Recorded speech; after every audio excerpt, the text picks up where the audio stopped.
we want to be clear. Marvel Rivals does not use EOMM. Marvel Rivals does not use EOMM. Fucking mic drop, bro. W Guangguang, W Jiyoung, W Netties, W not EOMM because it's not real. W Agents, L Necros. So this is the EOMM video. Here we go. EOMM video, guys. It's Jiyoung. Hi, Rivals. I'm Jiyoung. Hi, Rivals. I'm Jiyoung. Your voices matter, and we want to give you a transparent look. This is my first time watching this. Systems work. It dropped like a day ago. To improve them. Quick heads up. Any numbers used are for illustrative purpose only, and the calculation process is also simplified for easier understanding and does not represent the full detailed formulas. Let's see. How competitive points are calculated? After every competitive match, your score is calculated base points and performance points, each weighted according to your current rank. Gotcha. The formula looks like this. Yep. Nerd shit. Yep, that's nerd stuff. This depends on match outcome, your current competitive score, average competitive score of the enemy team. First, the match result determines what's competitive whether score? You gain or lose points. Win and you will gain points. Lose and you will lose points. Okay, that makes sense. Second, the difference between if player username equals vectors, then lose 99, win your 19. competitive score Facts. and the enemy team's average competitive score affects how many points you gain or lose. I mean, I think that makes sense, right? That makes sense. If a player's competitive score is lower than that of the enemy team, the system recognizes that the player is challenging a stronger opponent. I mean, so it should be. In this case, a victory will grant an extra bonus to the base points, while a defeat will result in fewer points deductions. Yeah, I feel like this is nothing out of the ordinary. I mean, most other games, like, you know, if the matchmaker puts you against tougher enemies, then it makes sense for you to gain more, you know, rank if you beat them. It's completely normal so far. The reverse applies when facing lower ranked teams. Examples. I'm watching this first. Competitive 'Cause I haven't seen it yet. 3,500. Enemy team's average 3,000. Yeah, viewers both fell off. Yeah, I fell off, guys. It is what it is. It happens. And Rivals is dying. Lost. Sober. Minus I'm 20 joking. base points. Players competitive score 3,500.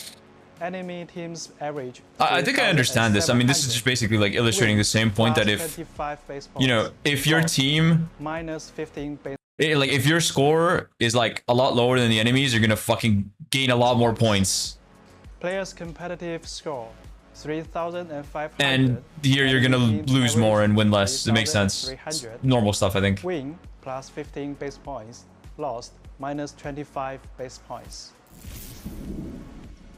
This reflects your individual performance tailored to your hero's role. Performance points reflect how well you played during the match. Because heroes in Marvel Rivals have widely different powers and roles, may look very different depending on which hero they played. Instead, to accurately evaluate your impact, we use several steps to calculate performance points. For each hero, I think it's only grainy when it's like a white background. Match stats to a per 10-minute value and convert I don't know if I can fix that. into a single performance value. We compare that to the average performance value for that same hero at your rank, also per 10 minutes. Okay, this part. Do you guys feel like this should be a thing? I feel like your average performance, I don't know, it's such an iffy thing because like a lot of roles like depend on one another to perform better. So if you have really bad DPS, you're gonna have really dog shit fucking stats probably as a support if your DPS are always dead and then they just push into you and then you die. And the same applies like for a tank as well. Like let's say you have a really weak backline, you're just gonna fucking die because you're just dying on cooldown to like a singular Black Panther. You know what I mean? And then your stats are gonna look really bad. So I don't know how I feel about the hero specific performance. Like this is something that like they added in like what season 2 or something. And I don't really know how much I like it, honestly. I feel like there's just too many like variables that like, you know, your score alone doesn't tell the whole story. You know, like I could just be farming stats. Like if I'm just playing KD, you know, just going in, maybe killing one of Spider-Man and leaving, but like I'm doing it at like the wrong time. Like let's say the fight's already lost and I get an exit pick, then my stats are gonna look good, but like I'm not really fucking contributing anything if I'm just AFK for when the fight's taking place. I just don't know. I don't really like the hero specific stuff. I kind of liked the idea of it in the beginning, but now after a few seasons, I kind of realized that like maybe it's not as good as I thought it would be. Like it's too many variables in the system. Specific performance coefficient. The better you perform.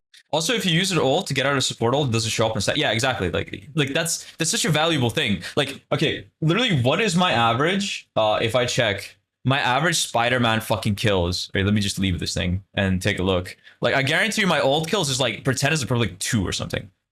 Okay, it's like 3. Like that means like I get like maybe what 1 kill with my ult when I press it, probably even less than that. It's 1 kill, no, 3 kills every 10 minutes on average. So actually a lot of my ults are just fucking doing nothing most of the time. Like I'm just popping in and doing nothing. And like this probably doesn't look very good in whatever is calculating the hero specific stats here. Even though like my ult is creating a lot of value because it's forcing out a support ult and then I leave and then I don't die. But the system doesn't really take that into account. You know, it doesn't give a fuck about that. It only sees like, okay, Spider-Man used ult. Like to the system, it's really like the same if I just ult my spawn and ult, get a defensive ult out and then leave. To the system, it's the same. So I don't really like it for that reason. The higher your coefficient. If you played multiple heroes, we time weight those to get your match coefficient. We that then makes compare sense, the performance coefficient to your team's average to determine your final performance points. Examples. A Diamond 1 player spends 4 minutes as Loki and 6 minutes as Invisible Woman in a 10-minute match. Let's break down the performance points calculation. How is it calculated? The system converts their in-game stats to 10-minute averages and then convert them into performance value. Assuming Loki has a performance value of 1,200, and Invisible Woman has 1,000. He popped off his Loki but kind of sucked his invis. The system finds the average performance value for Diamond 1 players with those heroes, which we will assume Loki and Invisible Woman both are 1,000. We then calculate the performance coefficients. Loki's coefficient is 1.2, while Invisible Woman's is 1. Okay. This is then weighted by playtime. The overall coefficient works out to be 1.08.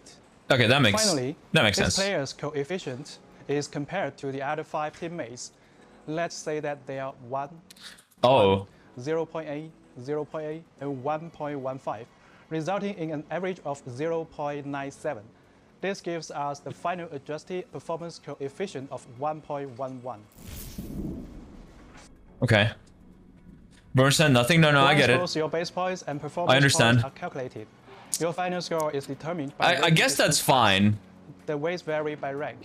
As you climb the ranks, the weighting of base points will gradually increase. But okay, I feel like it usually isn't like this. I feel like usually the whole team is just sucking ass. Because like, I feel like whenever, okay, this has been my experience with matches, right? It hasn't really been super close a lot of the times. It's like, I feel like either everyone's doing really good or everyone's doing really bad. So like, I don't know how realistic this like example is. At least for my elo. I don't know about like lower elos. Maybe there's like one Smurf and they're fucking popping off so they're gonna lose less. But I think like most of the time it's like, I don't know, it's just such a team-based game that if one person's doing bad, like genuinely like it's probably like the whole team doing like suffering for it. Does that make sense? Like everyone's gonna be doing worse just because like I don't know, it's just so important to have like 6 people doing their jobs. If one person's not doing their job, then like your job becomes that much harder because you're missing one person off the off your team. Anyway, what does he have to say next? Way to help skilled players rise faster. Higher ranked shift weight towards base points for consistency. Example: a player wins a rank match, earning 20 base points and 30 performance points. Right. If the player is in silver, with a base point weight of 0.4 and a performance point weight of 0.6, the final score gained is 26. If the player is in celestial, with a base point weight of 0.7 and a performance point weight of 0.3, the final score gained is 23. Okay. Our players hail from all corners of the globe, each with different time zones and connection speeds. Balancing fast matchmaking with it seems relatively has always been our challenge. like normal so far. Improvement. I'm not so good at maths. I prefer maths. Real. In Marvel Rivals, players are matched based on server node selection, team composition, competitive score. Once matchmaking starts, the system looks for opponents on your chosen server or servers. As wait time increases, the system gradually expands the search to higher and lower ranks, helping you get into a match promptly. The expansion is kept to prevent unbalanced games. Once we have 12 players within the acceptable rank range, the match is set. Teams are the battle is ignited to minimize differences in average competitive scores. Team matchmaking is based on team size. For fairness, a 6-player team will only face another 6-player team. Fighting a match can take time when taking into account all this is why no one 6-stacks in Rivals, by the way, because there's like so few people 6-stacking that it just never makes sense to wait 30 minutes just to find like one game, and it's usually really imbalanced as well. Like, because what are the odds that you find a 6-stack that's exactly like your rank? It's not very high, right? Factors like competitive. No, we're not playing tourney today, guys. We don't have enough people. Scores, like, we're supposed to play in an hour, but like Team Schmuggies is a Gamescom. W. Selection, etc. Not me though. I'm not. 5-player teams have been disabled to protect solos. For other team size, the system opens up to more. What are we missing? We're missing Craigie. We're missing Boger. We're missing KG. Yeah, and there's 3. I mean, we're like 8, and we're missing Jimbo as well because he's on our MRC roster. So yeah, we're missing, like, we have 9 players and we're missing 4. Which means we have 5, which means we cannot start the match because we don't have enough players, because we need 6. So yeah, we're cooked, basically. It's unfortunate. Take a 4-player team, for example. The first system tries to match with another 4-player team, but if none are promptly found, it will eventually expand to mixed teams like 4-1-1 versus 3-2-1. This is very standard, honestly, guys. I don't see anything weird so far. The upper limit of the range can result in a difference in scores between the 2 teams. This is very, very normal. Results, this would appear to be an unbalanced battle. However, tightening the rules would mean much longer waits and a bad experience.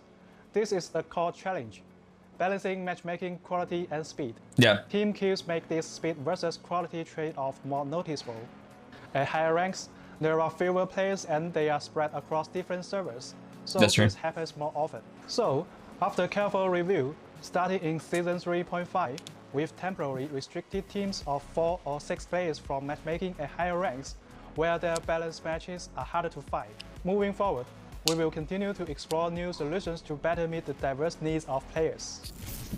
I mean, what really like quantifies is like a high ranks? You know, like, I don't know. I don't think. So when does it start, guys? You can't 3-stack from plat and up, right? Am I wrong? Is it plat or is diamond? Well, like, what really qualifies is like high rank? It's diamond.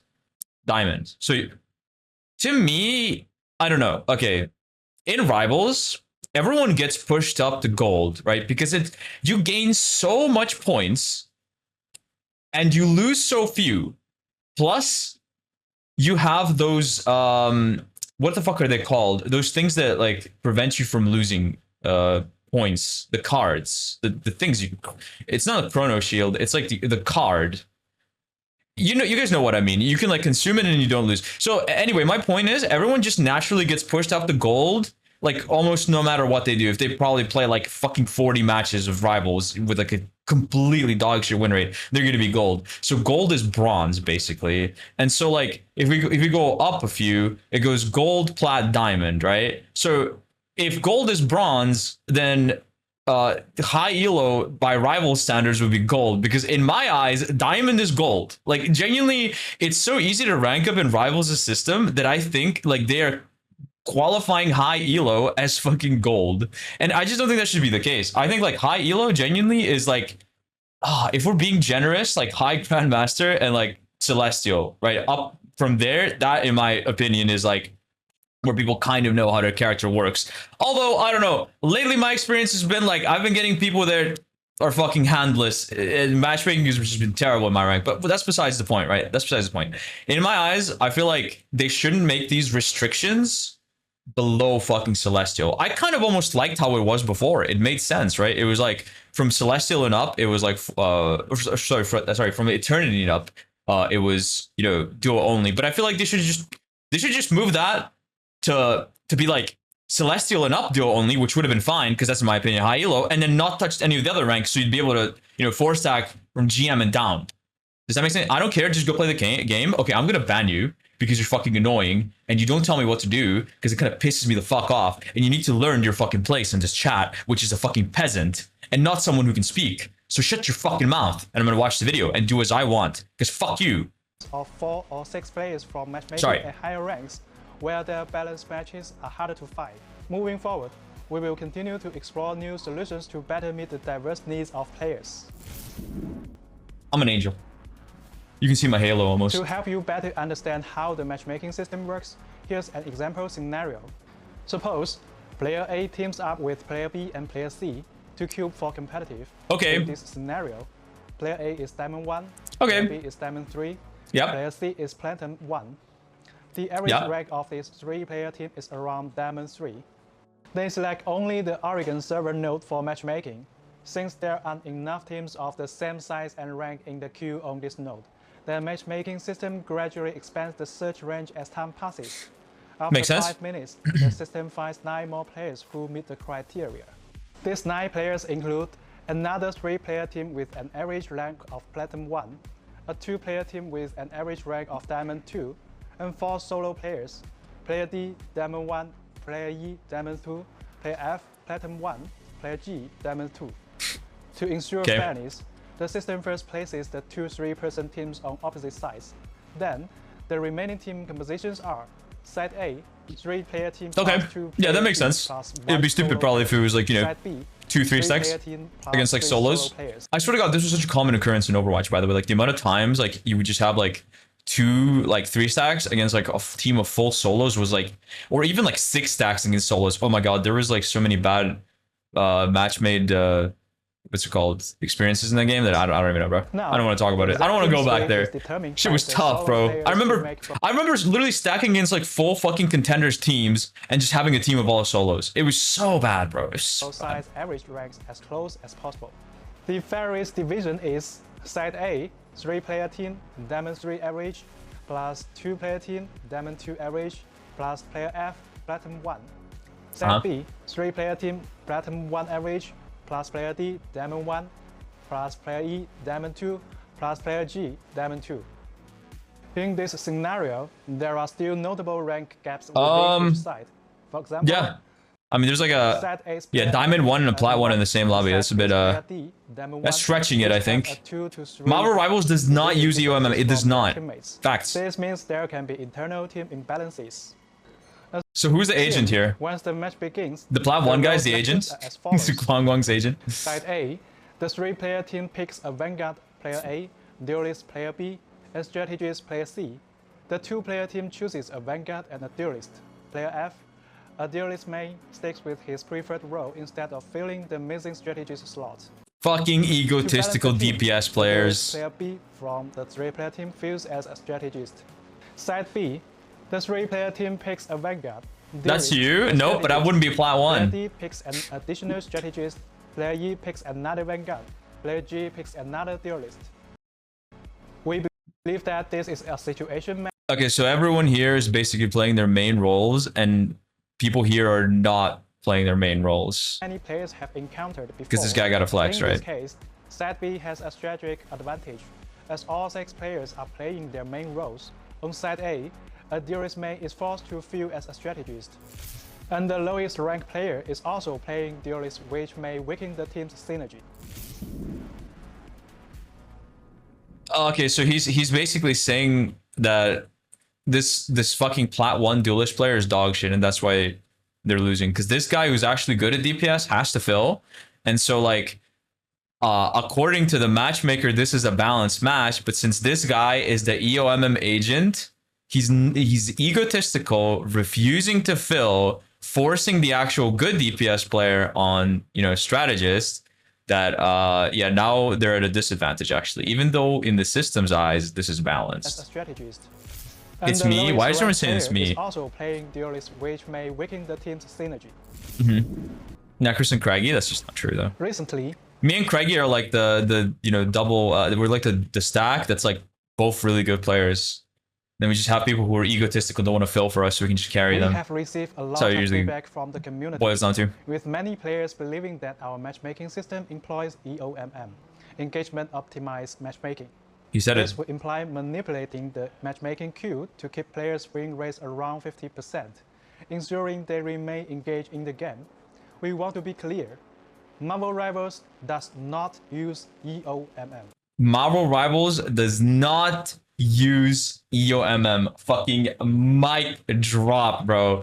It does not. No, actually, honestly, I mean, I don't know. I feel like this really isn't my experience most of the time. I don't know why, matches are so stompy in Rivals. Like, I don't believe that they're manipulating the queues. I just feel like I don't know what's going on on the internal end of like the matchmaker, but like I just don't think it's creating super fair matches. I don't know about your guys' experience, but I feel like at least like I want to be generous and say half, but I think it's more. Half of my matches are just like go next, bro. Like okay, like I see how my team is playing, I see how their team is playing.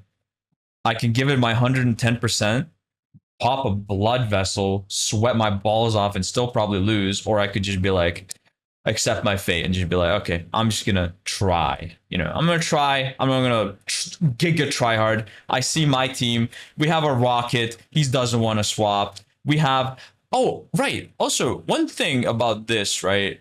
This is kind of also flawed, because the system just sees you as like your preferred hero being a strategist. But like, what if this side is running the Animal Crossing backline, right? Like, what if the strategists are like Jeff Rocket, and then this team has a Phoenix, and this team has a Luna and a Loki? Well, now I feel like this team has a much better chance, especially with the Plat Duelist. You know what I mean? And I feel like that's what happens a lot. Is like, I don't know. I mean, it's like a balance issue. But whenever you get someone that's not willing to play, the most broken heroes in the game, I feel like there's just not a lot of, like, even if in the matchmaker's eyes, you're, in a balanced game, because there's like such a gap in power between some of the strategists in the game, and obviously not just strategists, other characters as well. It applies to anything. I'm just using strategists because for some reason it's the most common example. Like, I personally just find myself playing with fucking Rockets and Jeffs, and then the enemy team's gonna have like a Phoenix who's gonna insta break the fucking Rocket ult, so now we don't have a defensive ult, and now we're playing into 2 and we just lose. That's what happens a lot. So I don't know, this system doesn't really account for that sort of shit, and I think that happens a lot. But that's like a balance issue that they have to resolve. I just think Rivals would be a lot more fun if they figured out what to do about the motherfucking circle healing ults. Like, the circle healing ults are just too broken. You just pick circle healing ult. If your character does not have circle healing ult, your character kind of fucking sucks at being a strategist. And Luna's is by far the best, right? Like, Invis is kind of like mid, even though she does have a circle, because it lasts less, it's easier to shut down. My point is, fucking nerf Luna. Okay, that's my point. Fuck Luna. I'm tired of Luna. We want to be clear. Let me continue this. Marvel Rivals does not use EOMM. So, why do some matches feel uneven? Okay, let's hear why did it feel uneven? Why do certain players encounter win or loss streaks? Why? We would like to Why does this happen? Hold on. Why does this happen? I hope I'm not on a private profile. I might be, actually. Let's see. Why does this happen? Fuck, I'm on a private profile. I could probably find it here. Why do I win 4 and then lose 3 and then win 4 and then lose 2? Why? And then lose 3 and then win 3 and then win 4 and then lose. Why does this happen? Why? Why? You buy a lottery ticket? Take this opportunity to provide some insights, hoping to clarify some of the confusion for everyone. In a competitive two-sided game, the fewer players on each side, the more accurately the competitive score reflects individual skill. However, as team size increases, this accuracy drops, since even if both teams have identical average scores, other factors like teamwork and coordination can sway the outcome. Additionally, because we don't lock roles, players might end up playing a role they are less comfortable with, which means they may not perform at their rank's full potential. Even if you are assigned your preferred role, playing a hero you are less skilled with can also affect your impact in the match. Or playing a hero that sucks ass. Why don't we add role queue? First, we believe that allowing players the freedom to play as their favorite. I also feel like role queue should not happen. Do you know why? Like, imagine characters like Jeff, like Adam, like Mantis in role queue. Imagine that. Like, these characters would never get played. They're only like Ultron as well. They would never get played. Like, this game is built around, like, characters are designed around not like role queue not existing. So it just wouldn't work. If they randomly decided to like lock roles, I feel like that would lock so many characters out of ever being played again that it would just become like throw picks, you know? Like, a lot of characters rely on 3 support. It's mostly just a support role, I guess, not any other role. Although I think 3 DPS also works a lot of the times. But yeah, there's no creativity with role queue. Jeff would just fucking die. Yeah. A diverse creative team compass encourages more varied strategies and gameplay. Second, adding role-based matchmaking would significantly increase queue times, that sucks. Still failing to fully eliminate skill discrepancies between matches. Yep. What he's basically saying is that, like, if you raw, like, it would increase queue times, and then since like they don't want to keep you in queue for 30 minutes, they would have to like kind of widen the search, and then you would still get an unbalanced match, and you would still fucking hate it. The only thing role queue would accomplish was it would just make you wait longer, and that's it. That's why role queue sucks. There will be differences. Like, it would eliminate some games. It's quite challenging to have an equal number of players. Where, you know, you have like 6 duelists, but what cost is really the point here? At what cost? The 3 roles. To strike a balance between matchmaking speed and fairness, the competitive score ranges for each role would have to differ. Roles with fewer players would have lower competitive score thresholds, while roles with more players would require higher thresholds. This, in turn, will lead to greater variance in match quality. We are working to introduce more interesting vanguards and strategies in future updates to give players.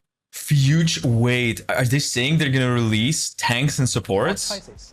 Ooh, wonder who they are. I have no fucking clue, by the way. Statistically, win and loss streaks are a matter of probability. For example, if 2 sides are truly 50-50, over 3 games, the chance of 3 consecutive wins or losses is it's not like super unlikely. Over 10 games, the chance of 3 or more wins or losses in a row rises to 50%. So, over enough games, everyone will eventually experience win or loss streaks. For those interested, you can use tools to calculate the probability of achieving a streak, whether it's 5 consecutive wins or 5 consecutive losses, under different win rate scenarios over 10 matches. Of course, the game isn't pure math. Several in-game factors can increase the likelihood and impact of streaks, making these experiences feel more pronounced. For example, team average scores are rarely perfectly balanced, so actually win rates may not be exactly 50%. When queuing consecutively, there's always going to be a slight degree of variance. The same players in back-to-back games, which can carry over the outcome chance Shut up, Isaac. previous matches. This is even more common in team matchmaking, where the pool of available combinations is smaller, especially during off-peak hours or in less populated regions. Even if the probability of a streak occurring is just 1%, Marvel Rivals' large player base someone will experience it. Yeah. We are constantly analyzing feedback and refining our systems. Your trust and input help us shape a better experience. Thank you for being part of the Marvel Rivals community. We are excited to keep improving with you. W Jiyoung, W Guangwang, W Jiyoung, W NetEase, W Season 3.5, W Blade, W not EOMM because it's not real, W Luna Snow, W Agents, L Necros. L Necros. I don't know. The only thing I got from this really is that I think they should maybe tweak how this performance thing works, like your individual performance. I think it doesn't take into account things like, as I said, forcing a defensive ult, which would allow your team to then pop off because of your noble. Usually me, by the way, I'm usually the one doing this. Like, I'll force the defensible with Spider-Man, and then I have to leave and I get 0 kills, or worse, I fucking die. And then since I force the defensible, my team kites, re-engages with our own, kills fucking everything. The result is I'm 0-1 and my team is fucking 6-0. And to the system, I'm just a fucking dog shit feeder, right? And like, that's why in a way I kind of don't like it, because there's a lot of like hidden impact that a character can have, you know, that the system might not see. Like, I think they should also factor in things like objective time. I don't know if it does this. It didn't sound like it does, but they should factor in things like how much time you have on the objective. You know, relative. Maybe should it be relative? Yeah, it probably should be relative to like people in your role. And this should also affect like the points you get in a way.